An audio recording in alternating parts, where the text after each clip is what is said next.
देश भर में 5 नवंबर को होली अष्टमी का पर्व मनाया जाएगा।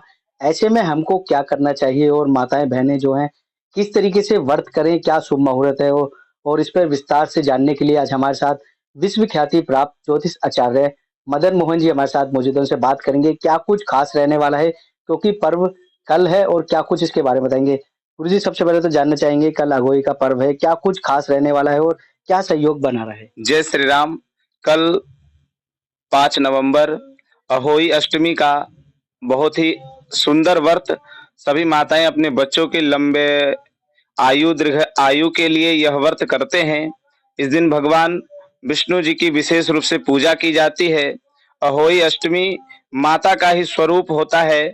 जिस तरह से माँ शीतला, माँ दुर्गा का स्वरूप में सभी माताएं अपने बच्चों की लंबी उम्र के लिए प्रार्थना करते हैं। अहोई अष्टमी का व्रत ये अष्टमी तिथि को मनाया जाता है।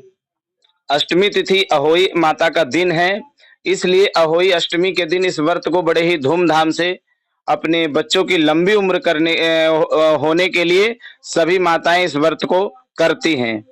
जब बात करें जो व्रत की प्रारंभ है, किस तरीके से करना है? पूरे दिन किस तरीके की दिनचर्या रहेगी? क्या-क्या करें अपने इस व्रत में? प्रातः काल उठ करके स्नान ध्यान से निवृत्त होकर के मंदिर जा करके भगवान का पूजन पाठ, उधर से आने के बाद सभी स्त्रियां इकट्ठा होकर के एकत्रित होकर के समूह में बैठ करके अहोई अष्टमी की कथा होती है, उस कथा को पढ़ते हैं और पढ़ना विशेषकर लाभकारी होता है। कथा पढ़ने से बहुत लाभ प्राप्त होता है। और आगे की किस तरीके से पूजा करनी है? क्योंकि रात को जिस तरीके से अर्घ्य दिया जाता है तारों की छाँव में, किस तरीके से करें और क्या ध्यान में रखें जो करें? अहोई अष्टमी के व्रत की कथा सुनने के बाद बहुत सारी महिलाएं इकट्ठा होकर के अहोई अष्टमी की व्रत की कथा सुनते हैं। फिर चंद्रमा को जाकर के जल प्रदान करते हैं। चंद्रमा से भी प्रार्थना करते हैं कि हमारे बच्चे के दीर्घ आयु के लिए आप अपनी कृपा बनाए रखें।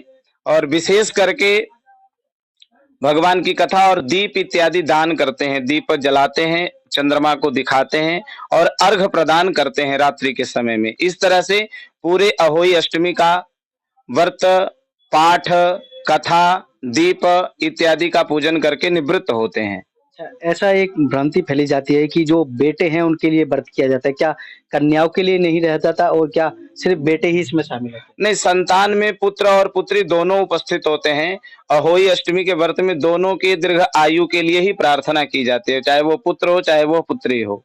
एक अघोई माता की माला जो पहनाई जाती है, उसका क्या अर्थ है? क्या उसको पहनने से होता है? माला पहना करके भगवान को अर्पण करके बच्चे को पहनाया जाता है कि जिससे कि माँ का आशीर्वाद उस माला में उपस्थित हो और वो माला बच्चे को पहनाया जाता है जिससे कि बच्चे को भी दीर्घ आयु के लिए प्रार्थना। गुरुजी बात करें जो चांदी की माला गले में माताएँ पहनती हैं, उसका अर्थ क्या होता है?